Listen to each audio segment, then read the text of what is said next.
ఇన్ని లక్షల కోట్ల అభివృద్ధి కార్యక్రమాలకు సంబంధించి ప్రధాని మోదీ గారు శంకుస్థాపనలు వర్చువల్‌గా చేసిన, లేదా అన్ని లక్షల మంది ప్రజలు నమ్మకంతో అక్కడి దాకా వచ్చి ఆయన ఏం చెప్తున్నారనేది వినడానికి వచ్చిన, ఇప్పుడు పనులు ప్రారంభమైన అమరావతికి సంబంధించి ఎందుకు వైసీపీ వాళ్ళు ఎందుకు అదే పదే పదే బురద జల్లే ప్రక్రియ తప్ప కనీస సహకారం అందించట్లేదు? అస్తవ్యస్తంగా ఉన్నటువంటి రాష్ట్ర పరిస్థితి హ్మ్. ప్రజలందరికీ తెలుసు. తత్ఫలితంగానే వారి యొక్క అమూల్యమైనటువంటి ఓటు ద్వారా సుస్థిరమైనటువంటి పాలనకి మార్గం చూపించారు. హ్మ్. ఇలాంటి సమయంలో మరి పైసా ఖజానాలో లేనప్పుడు, ప్రజలు ఆర్థిక ఇబ్బందులతో బాధపడుతున్నప్పుడు, హ్మ్. అదే కాకుండా మరి రవాణా సౌకర్యం ఇలాంటి విషయాల్లో కూడా రోడ్లు సరిగ్గా లేనప్పుడు, మరి కూటమి ప్రభుత్వం వచ్చిన తర్వాత ఈ 10 మాసాల్లో ప్రజలు సుభిక్షంగా ఉన్నారని నేను భావిస్తూ ఉన్నాను. హ్మ్. ఎందుకనంటే మొన్న మోడీ గారు వచ్చిన తర్వాత ఒక భరోసా ఇచ్చిన తర్వాత ఇన్ని వేల కోట్లు ఈ రాష్ట్రానికి మరి కేటాయించి ఈ రాష్ట్ర అభివృద్ధిలో కేంద్రం పూర్తి సహకారం అందిస్తుంది అని మాలాంటి వాళ్ళందరం కూడా నమ్మకంతో ఉన్నాం. జరుగుద్దనే పూర్తి విశ్వాసం కూడా ఉంది. సో మొన్న అన్ని లక్షల మంది ముందు కూడా ప్రధాని నరేంద్ర మోదీ గారు చెప్పింది ఐటీ టెక్నాలజీకి సంబంధించి దాన్ని అందిపుచ్చుకోవడంలో చంద్రబాబుని చూసి మళ్ళీ నేను నేర్చుకునే పరిస్థితి ఈరోజు నేను గుజరాత్లో దాన్ని ఇంప్లిమెంట్ చేసిన అని చెప్పి ఆయన అంతే స్పష్టంగా చెప్తున్నా కూడా, అంటే చంద్రబాబు నాయుడు గారి విజన్ కానీ లేకపోతే ఆయన ఆలోచన విధానం కానీ ఈ రోజున 2047 అంటూ మళ్ళీ ఆయన దూరదృష్టిని కానీ ఎందుకు సార్ వీళ్ళంతా అంత కించపరిచేలాగా లేకపోతే హాస్యంగా అంటే ఇంకా ఒక్క మాట చెప్పాలంటే ఉమ్, ప్రజలు 11 సీట్లు ఇచ్చినా మరి ఒక రకంగా చెప్పాలంటే వైసీపీకి ఉమ్, బుద్ధి రాలేదు, కళ్ళు తెరవలేదు. జ్ఞానోదయం కాలేదు. కళ్ళు లేని వాళ్ళకి ఆ, ఎవరు చెప్పలేరు. ఆ, ఎందుకంటే చూసి ఉమ్, ఓర్వలేనితనంతో మాట్లాడుతున్నారే తప్ప ఉమ్, అసలు అట్టడుగున్నటువంటి ప్రజలు ఎలా అనుకుంటున్నారు, ఉమ్, మధ్యతరగతి వాళ్ళు ఏ రకంగా ఆనందిస్తున్నారు అవును.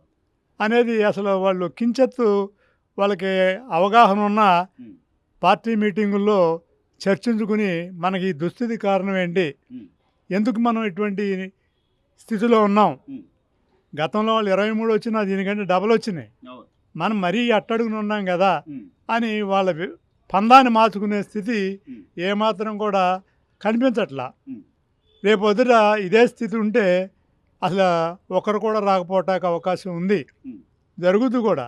ఉమ్, ఏంటంటే ప్రజలు ఇవాళ చైతన్యవంతంగా ఉన్నారు, ఉమ్, ప్రజలు ఇవాళ అమాయకంగా లేరు, అవును. చాలా చైతన్యవంతంగా అవును. వాళ్ళ ఓటు అనే ఆయుధాన్ని ఎప్పుడు ఎలా ఉపయోగించాలో కూడా తెలుసు, ఉమ్, దాన్ని ఉపయోగిస్తారు. ఉమ్, ఇప్పటికైనా కళ్ళు తెరిచి మన పార్టీలతో నేను మాట్లాడలేదు, అవును.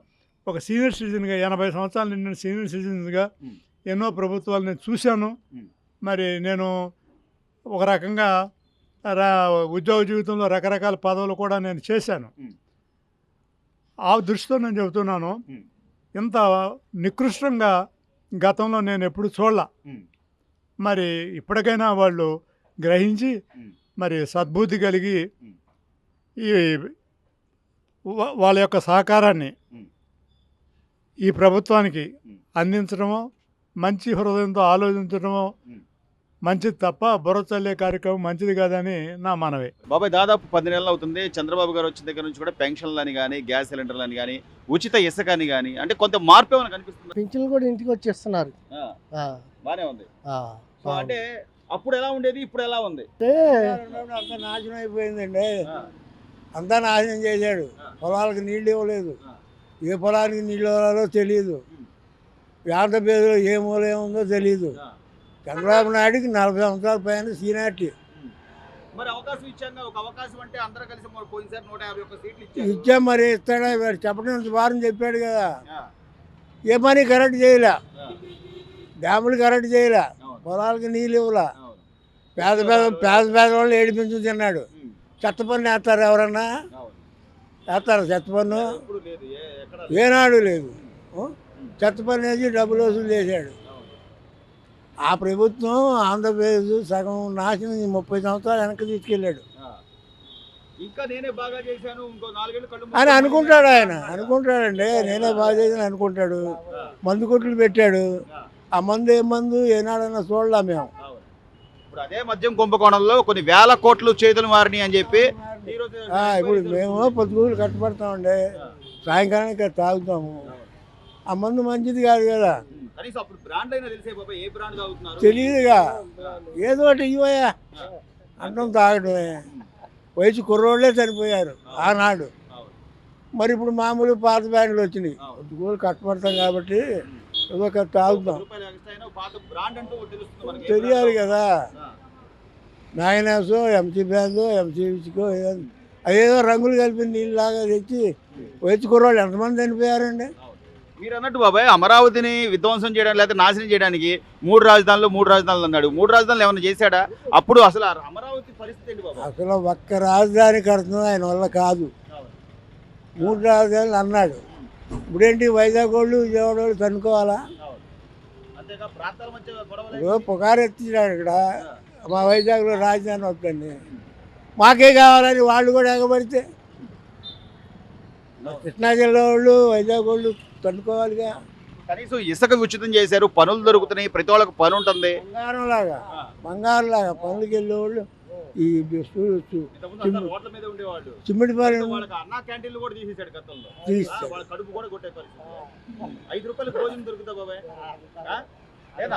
అయితే దొరకదండి. 5 రూపాయలకి అబ్బా ఎట్లా ఉందండి భోజనం అన్నా క్యాంటీన్? బా సూపర్ ఉందండి. ఆయన చంద్రబాబు నాయుడు చెప్పారు ఏమండి, అన్నకాండం పెట్టు, మీ నాన్న పేరు పెట్టుకో, నీకే మంచి పేరు వస్తుందిగా అన్నా సరే. అట్లా మా దగ్గర చంద్రబాబు నాయుడు 10,000 ఇల్లు కట్టించుకోండు, ఈయన 35,000 కట్టించుకోండు, ఇంతవరకు ఇల్లు లేదు. అది అలా జరుగుతుంది. అంటే గతంలో నేను అది చేస్తా ఇది చేస్తా నేను విన్నా ఇన్ని మాటలు చెప్పిన జగన్మోహన్ రెడ్డి కనీసం ఏనాడైనా ప్రజలు ఏమి చేయలేదండి. ఇక కాకపోతే అమ్మఒడి వద్ద ఇది 45 సంవత్సరాలకి ఎందుకండి, ఎందుకు 45 సంవత్సరాలకి వద్ద పింఛన్ అది తప్పులేదు, ఒంటరి మహిళ పెన్షన్ అది తప్పులేదు. ముసలోళ్ళకి అప్పులు చేసి నువ్వు రాష్ట్రాన్ని తాకట్టు పెట్టిస్తారంటే ఎవరు ఒప్పుకో- అలా గడిచిపోతుంది. అది అవన్నీ మన నెత్తి మీదే మన్నెత్తి పదే పన్నుల రూపంగా మన్నెత్తి పడుతుంది. అది సో ఇప్పుడు ఎలా ఉంది బాబా? ఇప్పుడు చంద్రబాబు గారు వచ్చాక చంద్రబాబు నాయుడు పవన్ కళ్యాణ్ వచ్చింది చాలా బాగుంది. ఏదో మార్చి మళ్ళీ 5 సంవత్సరాలు అయితే నేను వచ్చే పరిస్థితి లేదు. ఇంకా జనాలు అసలు మళ్ళీ ఎవరు నమ్ముతారండి? 170 సీట్లు వాళ్ళకి ఎలాగొచ్చినాయండి, ఏం చేయకుండా. మరి 170 సీట్లు వీళ్ళకి వచ్చినా, మరి ఆయన చేసినప్పుడు 170 ఎలాగొచ్చినాయి, ఎలాగొచ్చినాయి. అది 11 సీట్లకి మరి ఎలాగొచ్చాడు. అది తెలుసుకోలేదంటావా జగన్మోహన్ రెడ్డి? ఏంటి ఆ ఇల్లు కట్టుకోండి అంటే జనాలు ఎవరైనా నడకుండా చేస్తాడు, మరి ఎలా చేస్తాడు? ఇప్పుడు మరి వదిలేసారు కదా దారి, అలాగే ఉంటది చుట్టూ. ఇప్పుడు పర్వాలా బాగానే ఇప్పుడు పర్వాలేదు, బాగానే ఉంది.